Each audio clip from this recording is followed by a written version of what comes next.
दोस्तों 15 फरवरी के दिन जब इंग्लैंड और इंडिया के बीच तीसरा टेस्ट मैच शुरू हुआ तो सोशल मीडिया के ऊपर देखते ही देखते ये कुछ तस्वीरें बड़ी तेजी के साथ वायरल हो गईं और ये सिर्फ इंडिया में ही नहीं बल्कि पूरी दुनिया में ही वायरल हो रही थीं। ये तस्वीरें हैं इंडियन क्रिकेट टीम के नए खिलाड़ी सरफराज खान और उनकी फैमिली की, जिसमें देखा जा सकता है कि उनके फादर और वो खुद किस तरह से एक दूसरे को न सिर्फ गले लगा रहे हैं बल्कि बुरी तरह से आंसुओं के साथ रो भी रहे हैं।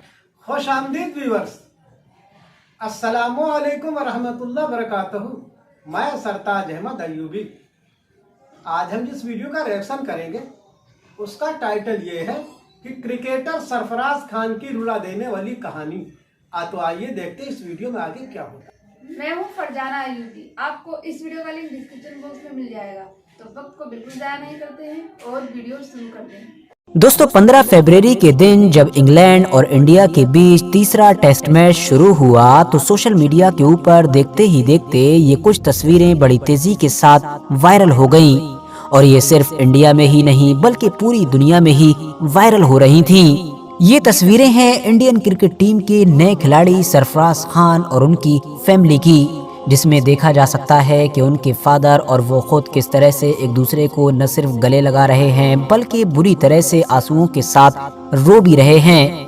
हाँ, वो बात अलग है कि ये सारे आंसू गम के नहीं बल्कि खुशी के थे, और होते भी क्यों ना, क्योंकि सरफराज खान को एक लंबे इंतजार के बाद, कड़ी मेहनत के बाद और लंबे संघर्ष के बाद आखिरकार इंडियन क्रिकेट टीम में खेलने का मौका मिला है। हम कह सकते हैं कि जब ये दोनों बाप बेटे रो रहे थे तो शायद इंटरनेट पर पूरा इंडिया रो रहा था। यही वजह है कि अभी तक हर तरफ सिर्फ इन्हीं दोनों की चर्चाएं हैं, न्यूज वगैरह पर भी सिर्फ ये दोनों ही नजर आ रहे हैं। मगर दोस्तों, आप में से बहुत सारे लोगों के दिमाग में यही सवाल होगा कि भाई क्रिकेट तो बहुत बड़ा गेम है और हर दिन किसी न किसी का यहाँ पर डेब्यू होता ही रहता है।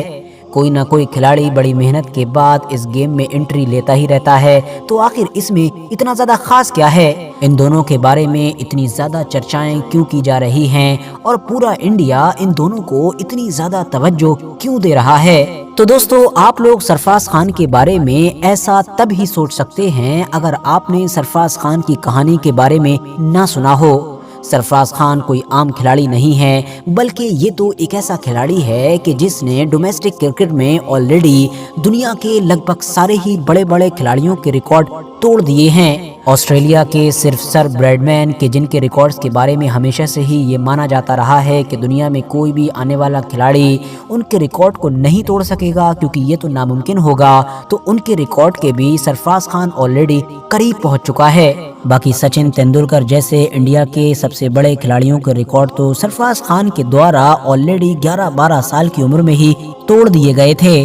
पिछले 4-5 साल से लगातार सरफराज खान की तरफ से इस तरह की परफॉर्मेंस दी जा रही थी कि पूरी दुनिया में ही सरफराज खान की चर्चा हो रही थी।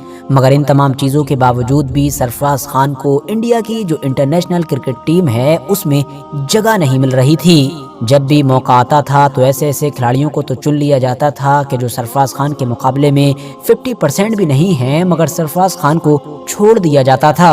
बीच में तो ऐसा भी महसूस होने लगा था कि मानो सरफराज खान और इंडियन टीम के जो सिलेक्टर्स हैं उनके बीच पर्सनली कोई बड़ी जंग चल रही है, क्योंकि जहां एक तरफ सिलेक्टर्स कसम खा चुके थे कि चाहे कुछ भी हो जाए हम सरफराज को सिलेक्ट नहीं करेंगे, तो वहीं सरफराज भी लगातार हर मैच के बाद ये चैलेंज करने की कोशिश कर रहा था कि मैं दुनिया का हर रिकॉर्ड तोड़ दूंगा, यानी कि क्रिकेट में एक खिलाड़ी जो भी कर सकता है वो सब कर डालूंगा और फिर देखता हूँ कि तुम लोग कैसे सिलेक्ट नहीं करते हो। और वो तस्वीर भी इसी जंग का ही एक हिस्सा थी कि जो एक मैच के बाद वायरल हुई थी, जिसमें देखा जा सकता था कि एक बड़ी पारी को खेलने के बाद उंगली के जरिए से सरफराज खान इशारा कर रहे थे। ये तस्वीर सोशल मीडिया पर और अखबारों वगैरह में खूब वायरल हुई थी, क्योंकि इस तस्वीर से यही अंदाजा लगाया गया था कि सरफराज खान उन सारे सिलेक्टर्स को चैलेंज कर रहे हैं कि जिन्होंने अभी तक उनको सिलेक्ट नहीं किया है। यही वजह है दोस्तों कि अब टीम में एंट्री हो जाने के बाद सरफराज खान का फ्यूचर भले ही जैसा भी हो, लेकिन अभी तक ज्यादातर लोग सरफराज खान को इंडिया के इतिहास का सबसे बदनसीब खिलाड़ी भी कहा करते थे। लेकिन दोस्तों, अब सवाल यही है कि आखिर सरफराज खान जब इतना काबिल और इतना बड़ा खिलाड़ी है तो आखिर उसका सिलेक्शन हो क्यों नहीं रहा था? आखिर सरफराज खान की कहानी क्या है और सरफराज खान इतना बड़ा और इतना मशहूर क्रिकेटर बना कैसे। दोस्तों सबसे पहले तो ये जान लीजिए कि सरफराज खान का जन्म 1997 में महाराष्ट्र की राजधानी मुंबई में हुआ था। हाँ, उसी मुंबई में कि जहाँ से सचिन तेंदुलकर और रोहित शर्मा जैसे बड़े खिलाड़ी आते हैं। सरफराज खान के फादर नौशाद खान, जो आजकल काफी वीडियोस वगैरह में भी नजर आ रहे हैं, ये खुद भी एक बड़े क्रिकेटर रहे हैं, या ये कह सकते हैं कि आज के दौर में इंडिया के एक बड़े काबिल कोच हैं। इन्हीं के अंडर में ही, इन्हीं की कोचिंग में ही सरफराज खान जैसा एक बड़ा खिलाड़ी तैयार हुआ है। इसके अलावा इनकी माँ एक हाउस वाइफ हैं और इनके 2 भाई हैं, मोइन खान, मुशीर खान, ये दोनों भी क्रिकेटर हैं। मुशीर खान तो अभी कुछ दिन पहले ही एक बड़ी सेंचुरी मारकर खबरों में भी आए थे। अब तो फिलहाल सरफराज खान शादीशुदा भी हैं, क्योंकि सन 2023 में ही उन्होंने रोमाना जहूर नाम की एक कश्मीरी लड़की से निकाह किया था। सरफराज खान के बारे में एक बड़ा खुलासा ये भी हुआ था कि लंबे वक्त तक वो स्कूल वगैरह भी नहीं गए थे, क्योंकि सिर्फ और सिर्फ वो क्रिकेट पर ही फोकस कर रहे थे। स्कूल के बदले में उनके फादर एक प्राइवेट कोचिंग में भेजा करते थे, जहाँ पर वो तालीम हासिल किया करते थे। सरफराज खान आज जो कुछ भी हैं वो सिर्फ और सिर्फ अपने फादर नौशाद खान की वजह से ही हैं, क्योंकि वही क्रिकेट के उनके पहले गुरु थे। उन्होंने ही बचपन से सरफराज खान को क्रिकेट खेलना सिखाया, बल्कि घर के बराबर में ही एक पिच भी तैयार कर दी थी, जिस पर वो सरफराज खान को प्रैक्टिस कराते थे। और वहीं से क्रिकेट सीख कर सरफराज खान आज इंडिया की टीम में पहुंच चुके हैं। सरफराज खान का नाम पहली बार क्रिकेट की दुनिया में उस वक्त छा गया था कि जब सन 2009 में उन्होंने हैरीशील्ड मैच में 421 बॉलों पर 439 रन की पारी खेल दी थी।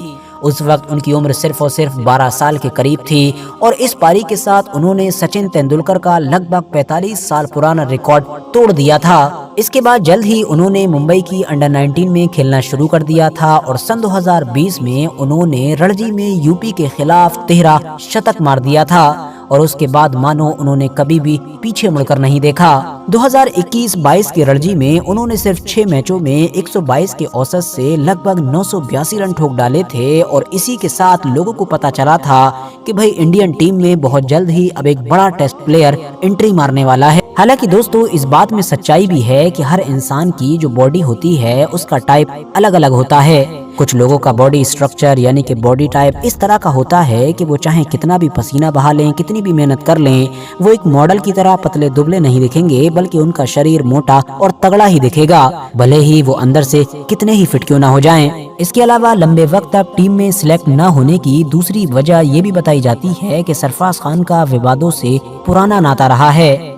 जैसा कि मैंने आपको पहले ही बताया कि जब लंबे वक्त तक अच्छी कारकर्दगी करने के बावजूद सरफराज सिलेक्ट नहीं हो रहे थे तो उन्होंने सिलेक्टर्स को ही अपने निशाने पर लेना शुरू कर दिया था। कभी बीसीसीआई के ऊपर ही बड़े आरोप लगा डाले तो कभी बड़ी पारी खेलने के बाद उंगली के इशारे से सिलेक्टर्स को चैलेंज किया और जाहिर है ये सारी चीजें भी सरफराज खान के लिए वक्त के साथ मुसीबत बनती गईं। यही वजह है कि बहुत सारे लोग मानते हैं कि अगर सरफराज खान के अलावा कोई और खिलाड़ी होता तो शायद वो कभी सिलेक्ट भी नहीं हो पाता, क्योंकि सरफराज खान तो कुछ ज्यादा ही बड़े खिलाड़ी बन चुके हैं। ऑलरेडी वो सब कुछ कर चुके हैं और लगातार करते जा रहे हैं कि जो एक बड़े से बड़ा ताकतवर खिलाड़ी क्रिकेट में कर सकता है। फिलहाल 15 फरवरी सन 2024 का दिन सरफराज खान के लिए एक ऐतिहासिक दिन था, क्योंकि इस दिन आखिरकार उनको इंडियन क्रिकेट टीम में खेलने का मौका मिला और वो सब कुछ हुआ जो मैंने आपको वीडियो के शुरू में बताया था। और तो और सरफराज खान ने इस मौके का भरपूर फायदा भी उठाया, क्योंकि शुरू से ही ताबड़तोड़ खेलना शुरू किया और ऐसा महसूस हुआ कि मानो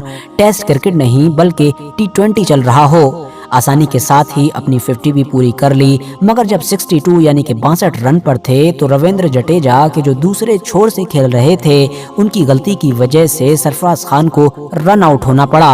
अगर रन आउट ना होते तो शायद पहले ही मैच में अपनी सेंचुरी मार देते। आज की जिस वीडियो में कहानी है वो क्रिकेटर सरफराज खान की कहानी है। उनके सबसे पहले गुरु जो उनके वालिदे मोहतरम है जिनका नाम नौशाद खान है और ये मुंबई से रहने वाले हैं, जिनका जन्म जो है 1997 में हुआ था। 15 फरवरी बहुत ही संघर्षों के बाद में 15 फरवरी सन 2024 में आपका सिलेक्शन हो जाता है। तो आपको इस वीडियो में सबसे अच्छा क्या लगा हमें कमेंट सेक्शन में जरूर बताइएगा। वीडियो को लाइक शेयर चैनल को सब्सक्राइब करें। तब तक के लिए अल्लाह हाफिज।